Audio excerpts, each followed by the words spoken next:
Se você trouxe sua Bíblia, abra em João 3,16. João 3,16. E se você gosta de anotar a mensagem, o título da mensagem é Imensurável Valor. Imensurável Valor. Eu posso garantir a vocês, dar a certeza a vocês, de que hoje eu vou pregar a melhor mensagem que eu já preguei aqui.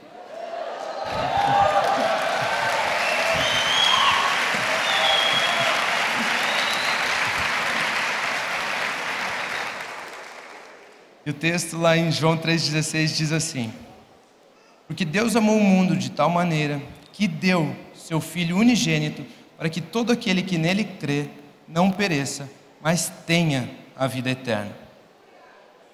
Queridos, o amor ele se manifesta de duas maneiras. Ele se manifesta em dar e em possuir. Dar e possuir são as formas da manifestação do amor. Se nós lemos 1 Coríntios 13, nós encontramos o que o amor é. O amor tudo suporta, tudo crê, tudo não se exalta, não se vangloria. Lá nós encontramos o que o amor é. Mas nesse versículo de João 3,16, nós encontramos como o amor se manifesta. Ele se manifesta através do dar e do possuir. Ele deu o seu Filho. Ele deu o seu Filho unigênito. Ele entregou a nós, Ele deu a nós o seu Filho unigênito para morrer na cruz, para morrer por nós. Então essa é uma das partes, Ele deu, o dar é uma das partes da manifestação do amor. Mas lendo o versículo ali, nós não encontramos a palavra possuir. Possuir ele está um pouco escondido ali. A palavra diz assim: todo aquele que nele crê não pereça, mas tenha a vida eterna. O desejo dele de que tenhamos a vida eterna significa que ele quer possuir um relacionamento conosco durante toda a eternidade. Então ele quer possuir um relacionamento conosco durante toda a eternidade. As manifestações do amor são dar e possuir. Um casal de namorados, eles querem possuir um relacionamento por 2, 3 anos. Estão se conhecendo, então eles querem possuir esse relacionamento por 2 ou 3 anos. Um casal que já casou, já é um casal casado, ele quer possuir um relacionamento durante toda a vida terrena. Então é uma demonstração maior de amor. Não são apenas 2, 3 anos, mas são toda uma vida terrena. Mas não existe demonstração maior de amor do que querer possuir um relacionamento eterno. E Deus, Ele quer possuir um relacionamento eterno conosco. Por isso que Ele nos dá vida eterna. Porque Ele quer estar conosco durante toda a eternidade. Ele quer possuir esse relacionamento conosco durante toda a eternidade. Então não existe demonstração maior de amor do que dar o seu Filho para morrer pelos outros e querer possuir a comunhão a um relacionamento eterno. Não existe demonstração maior de amor do que fazer essas duas coisas. Quando a gente fala a palavra possuir, muitos de nós a gente coloca um pé para trás e fala assim: mas Deus quer me possuir, eu sou livre, Ele me fez livre, Ele me deu o livre-arbítrio, Ele não quer me possuir, Ele quer que eu seja livre, Ele quer mais... Não, todos nós temos nas nossas vidas alguém que nos ama dessa maneira, querendo nos possuir. Por exemplo, um pai. A filha chega e fala assim: pai, posso ir na festa hoje à noite? Ele fala assim: não, filha, fica aqui em casa. Pai, posso ir no shopping com as minhas amigas? Não, filha, fica aqui em casa. O pai faz um churrasco, a gente dá um jeito, vamos assistir um filme com a mãe aqui. O pai não quer liberar aquela filha, não quer que ela vá, porque ele deseja possuir o relacionamento daquela filha. Ela quer que ela fique em casa com ele. Ele quer ter um encontro com ela, ele quer estar com ela. Então ele deseja possuir um relacionamento com aquela filha, por isso ele não deixa ir. Ou então a esposa que sempre pergunta assim: você tem certeza que você quer ir no futebol hoje? O que ela está falando com aquilo? Ela fala: eu quero que você fique aqui comigo hoje. Eu não queria que você saísse hoje, eu queria possuir o teu tempo, eu queria estar com você, não numa forma maligna, não numa forma que machuca o que está recebendo essa forma de possuir, mas eles não querem possuir por mal, apenas estão tentando demonstrar amor. aquele pai ele está apenas tentando demonstrar amor. Ele não está fazendo nada por mal. Quando nós falamos de dar e possuir, que descrevem a manifestação do amor, nós também temos que entender como nós aceitamos esse amor nas nossas vidas. Esse amor vem por receber e pertencer. Então, Deus ele deu o seu Filho para nós. Se nós recebemos o Filho dele, nós estamos aceitando o amor de Deus. Ele quer possuir um relacionamento eterno conosco. Se nós decidimos pertencer a esse relacionamento, nós estamos recebendo o amor de Deus para nós. Então, nós recebemos o dar e nós pertencemos ao possuir. Essas são as duas formas de aceitar a manifestação do amor de Deus para conosco. Só que nós somos falhos. Muitas vezes nós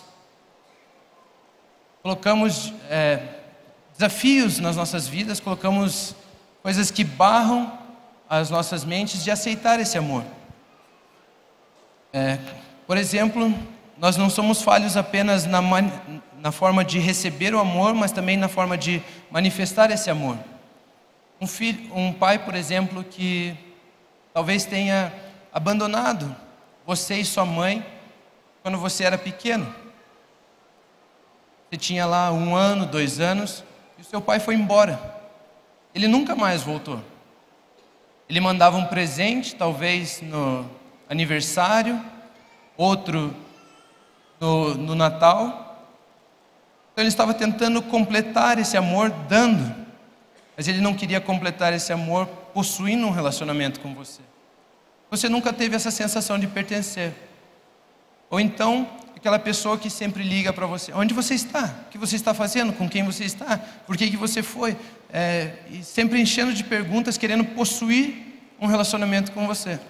Mas quando você está presente, aquela pessoa te ignora, ela não te dá nem atenção, não te dá o tempo, não te dá um presente, não te dá nenhuma palavra de carinho.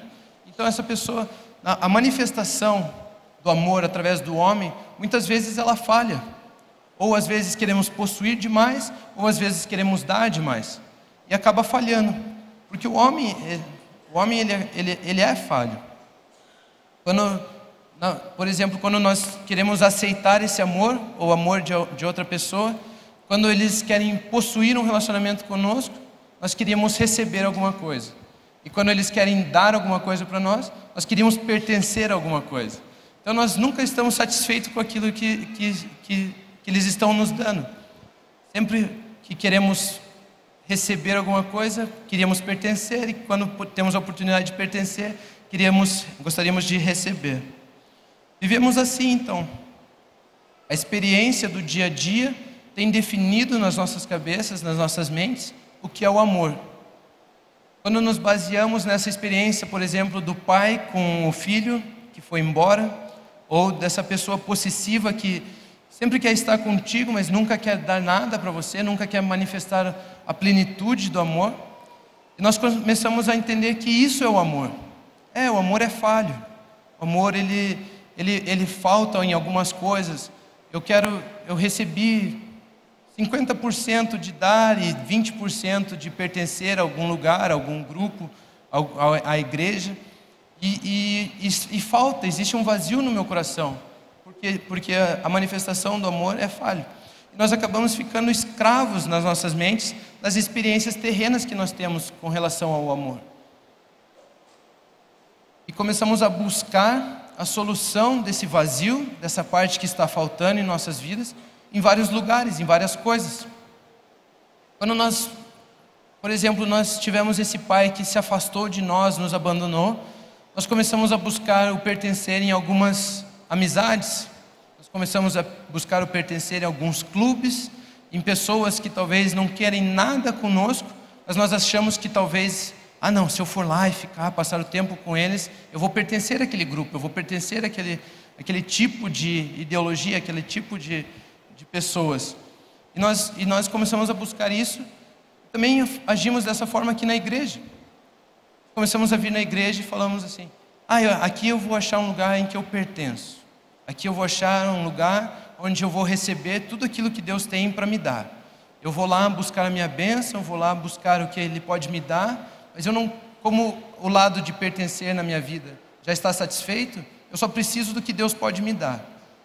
Ou quando eu quero pertencer à igreja e não receber nada, eu falo assim, como já tenho bastante presentes, eu recebo bastante coisa das pessoas, eu não preciso receber nada lá na igreja, eu só quero um lugarzinho para eu poder pertencer.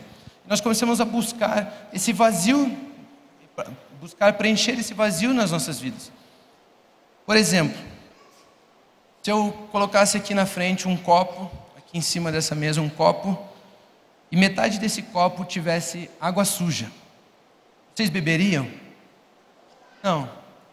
Se eu falasse para vocês que eu completaria esse copo com água limpa, vocês beberiam? Não. Enquanto nós achamos que Deus está aqui para completar os espaços vazios do nosso coração, nós nunca vamos entender, compreender o todo daquilo que Deus tem para nós. Deus, Ele quer jogar essa água fora e Ele quer completar o copo só com Ele, só com água cristalina.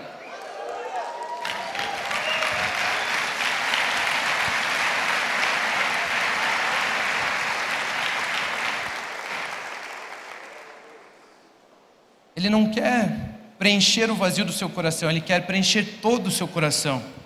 E olhe como funciona a mente que fica escrava dessas experiências. A mente que não quer se livrar da metade do copo que está poluída, das experiências terrenas.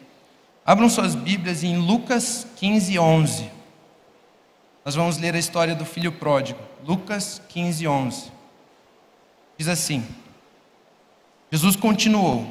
Um homem tinha 2 filhos. O mais novo disse ao seu pai: Pai, quero a minha parte da herança. Assim, ele repartiu sua propriedade entre eles. Não muito tempo depois, o filho mais novo reuniu tudo o que tinha e foi para uma região distante. E lá desperdiçou os seus bens, vivendo irresponsavelmente. Depois de ter gasto tudo, houve uma grande fome em toda aquela região. E ele começou a passar necessidade. Por isso foi empregar-se com um dos cidadãos daquela região, que o mandou para o seu campo a fim de cuidar de porcos. Ele desejava encher o seu estômago com as vagens e alfarrobeira que os porcos comiam, mas ninguém lhe dava nada. Então, caindo em si, ele disse: Quantos empregados de meu pai têm comida de sobra e eu aqui morrendo de fome? Eu me porei a caminho e voltarei para o meu pai e lhe direi: Pai, pequei contra o céu e contra ti. Não sou mais digno de ser chamado teu filho. Trata-me como um dos teus empregados. A seguir, levantou-se e foi para seu pai. Estando ainda longe, seu pai o viu e, cheio de compaixão, correu para seu filho, e o abraçou e beijou. O seu filho lhe disse: Pai, pequei contra o céu e contra ti. Não sou mais digno de ser chamado seu filho. Mas o pai disse aos seus servos: Depressa, tragam melhor roupa e vistam nele. Coloquem um anel em seu dedo e calçados em seus pés. Tragam um novilho gordo e matem-no. Vamos fazer uma festa e alegrar-nos. Pois este meu filho estava morto e voltou à vida, estava perdido e foi achado. E começaram a festejar o seu regresso. Enquanto isso, o filho mais velho estava no campo. Quando se aproximou da casa, ouviu a música e a dança. Então chamou um dos servos e perguntou-lhe o que estava acontecendo. Este lhe respondeu: Seu irmão voltou, o seu pai matou o novilho gordo, porque o recebeu de volta são e salvo. O filho mais velho encheu-se de ira e não quis entrar. Então o seu pai saiu e insistiu com ele. Mas ele respondeu ao seu pai: Olha, todos esses anos tenho trabalhado como um escravo a teu serviço e nunca desobedeci às tuas ordens. Mas tu nunca me deste um cabrito para festejar com os meus amigos. Mas quando volta para casa esse teu filho, que esbanjou os teus bens com as prostitutas, matas o novilho gordo para ele. Disse o pai: Meu filho, você está sempre comigo e tudo que eu tenho é seu. Mas nós tínhamos que celebrar a volta desse seu irmão e alegrar-nos, porque ele estava morto e voltou à vida, estava perdido e foi achado. Essa história, ela mostra 2 situações diferentes da forma de aceitar o amor. Ela também mostra 2 formas de como rejeitar o amor. Então, o primeiro ponto da minha mensagem é: o que nos falta? O que está nos faltando para podermos acessar esse amor? Existem duas coisas que mantêm as nossas mentes escravas das experiências que tivemos. O filho mais novo pegou a metade dele e foi embora. O filho mais velho ficou com a metade dele, ficou com a outra metade. A primeira situação que nos impede de recebermos aquele amor do Pai é um desejo de independência. Como assim? Quando nós queremos receber sem pertencer, nós estamos pedindo independência. Quando nós queremos receber sem pertencer, nós pedimos independência. O filho mais novo, ele fala assim: pai, me dá a minha parte que eu vou embora. Ele achava que o objeto era mais importante da fonte, de quem estava dando o objeto. Então ele pensou assim: eu posso pegar minha metade da herança, eu vou usufruir lá fora, eu vou gastar lá fora, e ela nunca vai acabar, porque aqui na casa do pai ela nunca acaba. Então a mente que busca a independência, ela acha que o objeto, que aquilo que estamos recebendo é mais importante do que o doador daquele objeto. Ela começa a querer se afastar do doador, porque o que importa é o que ela recebeu. Eu vou lá na igreja, eu quero a minha bênção, eu quero receber tudo aquilo que Jesus tem para mim, eu quero manifestar na minha vida o presente que Ele tem para mim. Mas quando eu recebo isso, eu estou mal financeiramente, Ele muda a minha situação financeira, eu vou embora da igreja, porque eu nunca quis pertencer àquele lugar. Eu sempre tive um pensamento de independência. Eu sempre quis só receber a parte do amor, do dar, e não a parte do possuir. Então a independência, ela faz com que a mente escrava, ela acha que pode fazer grandes coisas com a herança, a ponto de esquecer que a fonte é Deus. Por exemplo, quando eu era pequeno, a professora passava a tarefa de casa no quadro, e ela sempre fez o primeiro exercício. Ela fazia o primeiro exercício, eu copiava o primeiro exercício. Então eu ia para casa, colocava a mochilinha nas costas, ia para casa. Quando eu chegava em casa, minha mãe falava assim: você não tem que fazer a tarefa de casa hoje, Rom? Eu falava: não, eu já sei tudo. Lá eu fiz com a professora lá em casa, eu já sei, não preciso fazer. E minha mãe, muito esperta, ela falava assim: então vem aqui e me mostra como que faz o exercício. E quando eu chegava para mostrar para ela, você olhava, por exemplo, um exercício de matemática, e daí você não sabia se você multiplicava primeiro, dividia primeiro, se você colocava o número para cima, o número para baixo.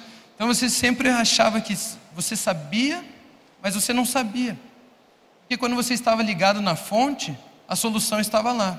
Quando você estava com o professor, a solução estava lá. Mas quando você chega em casa tentando usufruir daquele conhecimento sozinho, tentando usufruir da herança sozinho, você vê que aquilo é escasso, que aquilo acaba, que aquilo passa, não é eterno. Então, quando você está na fonte, você pode ter certeza que aquilo é eterno. Mas quando você tentar se afastar, dar um grito de independência da fonte, pode saber que aquilo vai acabar. A mente escrava, então, ela vai buscar o amor do Pai e acaba levando apenas um objeto de valor. Ela não recebe o amor, ela leva apenas um objeto de valor. A segunda coisa que nos faz não receber o amor de Deus é sempre acharmos que estamos em necessidade. O filho mais velho, por exemplo, ele tinha a sensação de que ele pertencia àquele lugar, ele sabia aceitar o possuir do pai, mas ele nunca soube receber o dar do pai. Então o filho mais velho, ele sabia pertencer, mas ele não sabia receber. Ele tinha certeza de que o pai cuidava dele, de que aquele lugar, de que aquela casa, ele podia viver lá, que ele tinha acesso lá, que ele pertencia àquele lugar. Ele passava durante o dia lá no trabalho dele, ele via um papelzinho no chão, ele juntava, porque ele cuidava daquele lugar, porque ele sabia que ele pertencia àquele lugar. Ele via dois escravos brigando, ele ia lá e separava, falava: não, aqui nós pertencemos a esse lugar, nós somos desse lugar, você não precisa agir dessa maneira. Então a certeza dele de pertencer era a outra metade da herança. Só que no seu coração ele não entendia porque ele não era amado por completo. Ele sabia pertencer, mas não sabia receber. Então ele sabia que ele não era amado por completo, ele também não recebia o amor. Eu gostaria de fazer um parênteses aqui agora, porque essa parte do amor de possuir, a parte de Deus é perfeita, mas a parte do homem para com o homem na parte horizontal, ela é falha, como a gente falou no começo. Então eu queria usar um exemplo aqui de como é perigoso quando o possuir passa dos limites. Por exemplo, o governo brasileiro. Estamos vivendo dias onde o nosso governo quer nos possuir, chegando ao ponto de ser abusivo. Quer nos controlar através de mentiras, falsas ideias, pegam uma grande quantia do que é nosso, pedem nossa confiança, pedem para acreditarmos que podemos pertencer a essas falsas ideologias. Mas não nos dão nada em troca, a não ser notícias de corrupção. As benfeitorias prometidas nunca são entregues. Mas nós não pertencemos a essas ideologias. Nós pertencemos ao Senhor Jesus. E Ele nos colocou para pertencer ao Brasil e não aos que tentam dominá-lo. Nós não precisamos pertencer a essas falsas ideologias que querem nos possuir. Nós pertencemos à perfeita verdade que é Jesus Cristo, e Ele nos colocou para pertencermos no Brasil de uma forma perfeita. Então, o querer possuir sem dar é abusar, é abusivo.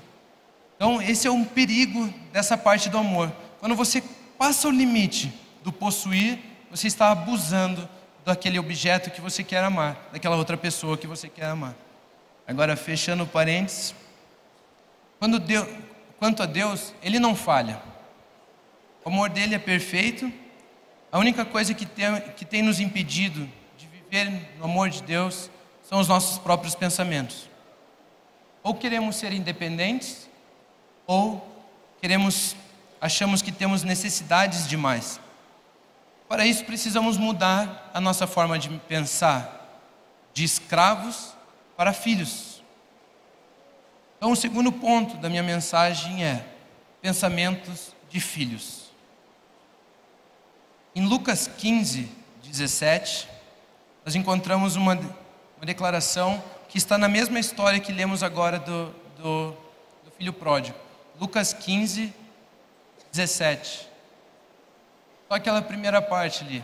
Ele diz assim: caindo em si, ele disse. Caindo em si, ele disse. Acordando para a vida, caindo na real, ele disse. O primeiro passo de cair em si é o desejo da transformação da sua mente. Então, caindo em si, desejando mudar a forma com que ele pensava, ele disse.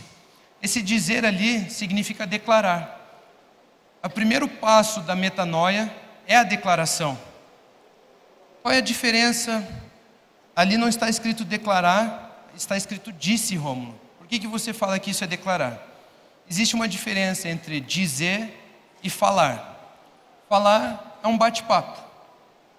Eu comprei um carro novo, meu time de futebol ganhou, meu time de futebol perdeu. Você viu aquele vestido lá naquela loja, lá, acho que eu vou comprar. Isso é bate-papo, isso é falar. Isso é falar. Agora dizer é declarar. Por exemplo, e disse Deus que haja luz. E disse Deus que se separem as terras e as águas. E declarou Deus que haja luz. E declarou Deus que as águas se separem das terras. O dizer é diferente do falar.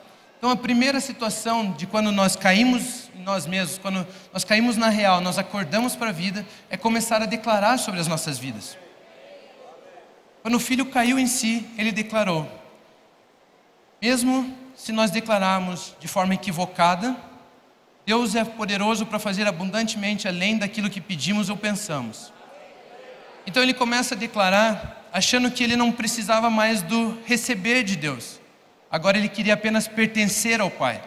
Ele fala assim: quantos servos do meu Pai não pertencem àquele lugar e tem pão, tem abrigo, tem... Então a mente dele agora estava mudando. Não, eu não quero mais receber, eu quero pertencer. Ela continuava escrava, mas ela já estava querendo a mudança da mente dele. Ele já queria receber a outra parte do amor, mesmo sem entendendo como. E o Pai ele nos recebe sempre de braços abertos.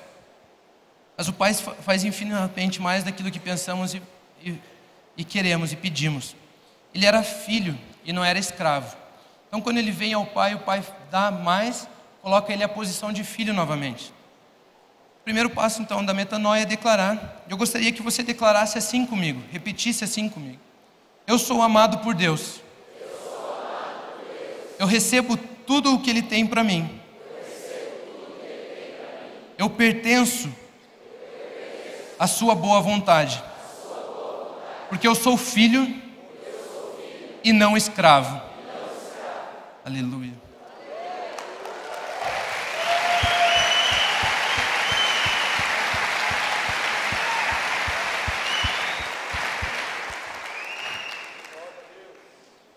Nós devemos mudar a nossa forma de pensar, de escravos, para termos pensamentos de filhos.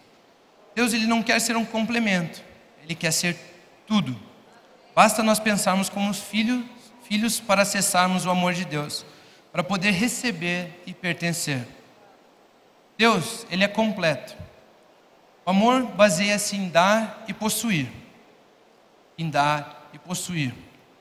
O homem tem desequilíbrio nisso, como vimos na situação do pai, ou daquele cônjuge possuidor que passa, ou do governo que ele passa dos limites no possuir. Então o amor humano, ele sofre desequilíbrios, mas Deus não. Ele está disposto a dar, assim como Ele está disposto a possuir igualmente. O amor do homem, ele tem porcentagens. Eu me entrego 30% para você e se você me magoar, eu saio fora. Eu quero possuir a nossa amizade 50% e se não der certo, eu não me magoo tanto. O amor de Deus não. O amor de Deus é 100% dar e é 100% possuir. Assim como Jesus era 100% homem, 100% dar, o amor de Deus é 100%. Assim como Jesus era 100% homem, 100% Deus, o amor de Deus é 100% dar e 100% possuir. Sabemos que Deus nos ama e queremos acessar esse amor de Deus. Quando mudamos a nossa forma de pensar, vamos e buscamos a outra parte. Nós deixamos de lado o grito de independência e deixamos de lado acharmos que sempre estamos em necessidade e voltamos para os braços do Pai, receber o amor completo que Ele pode nos dar. Ele te ama. O amor é dar e possuir. O filho mais novo, ele soube receber, mas não soube pertencer. O filho mais novo, mais velho, ele sabia pertencer, mas ele não sabia receber. A mente escrava nos impede de recebermos o amor de Deus. A mente madura, a mente de filho, vive a abundância da vida que Deus tem para nós. Você tem valor.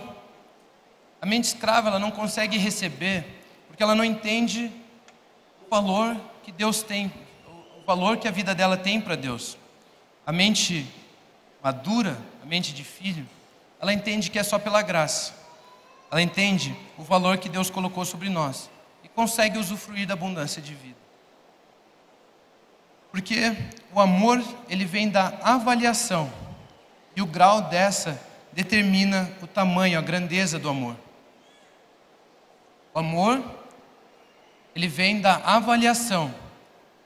E a grandeza, o tamanho dessa avaliação, determina a grandeza do amor. Como assim? A forma como você está disposto a se doar a um relacionamento ou a possuir um relacionamento demonstra o tanto que você valoriza aquela pessoa. A gente vem aqui na igreja e fala assim, não, eu vou servir no grupo de serviço. Valorizo, né? Nós temos que servir a Deus e essa é uma boa forma de servir a Deus, eu valorizo isso, eu acho que isso é importante. E a gente começa, vai um domingo, segundo domingo, terceiro domingo, no quarto domingo acontece um desentendimento com um irmão lá, ele fala, não, você não devia estar fazendo assim, você tinha que estar fazendo assim, e aquilo, você se magoa com aquilo. E quando você se magoa com aquilo, você fala assim, sabe de uma coisa, eu não vou mais lá. Já não me importa tanto assim pertencer àquele lugar. O amor que você estava depositando naquele lugar, o tanto que você quis se doar, era do tamanho daquela mágoa que aquela pessoa causou na sua vida. Você não valorizava aquele serviço tanto quanto você achava que valorizava, a ponto de não conseguir amar tanto quanto você queria. Então, o amor ele é determinado pelo valor que você dá ao objeto que você ama. Significa que aquilo que não tem valor para mim, então é fácil parar de amar. No começo eu disse que não existe demonstração maior de amor do que dar o seu único filho. Dar o seu único filho para morrer e desejar possuir a comunhão eterna. A palavra de Deus diz em João 3,16, se nós pudermos colocar lá de novo, que Deus amou o mundo de tal maneira, Ele amou o mundo de tal maneira, que Deus tanto amou o mundo. A minha versão diz, porque Deus amou o mundo de tal maneira, que deu seu Filho unigênito, para que todo aquele que nele crê não pereça, mas tenha a vida eterna. Eu cresci olhando para aquele tal ali, e todos os pregadores sempre me falaram assim, aquele tal é imensurável. Não tem como você dizer o quanto significa tal. Não tem como você saber o que significa tal. E quando eu comecei a ler aquele texto, de tal maneira, Ele amou de tal maneira. Levando em consideração de que o amor, o tamanho do amor, que nós depositamos aos outros aquele objeto, é determinado pelo valor que nós damos para aquele objeto, significa que, de tal maneira, aquele tal, ele expressa o valor imensurável que você tem.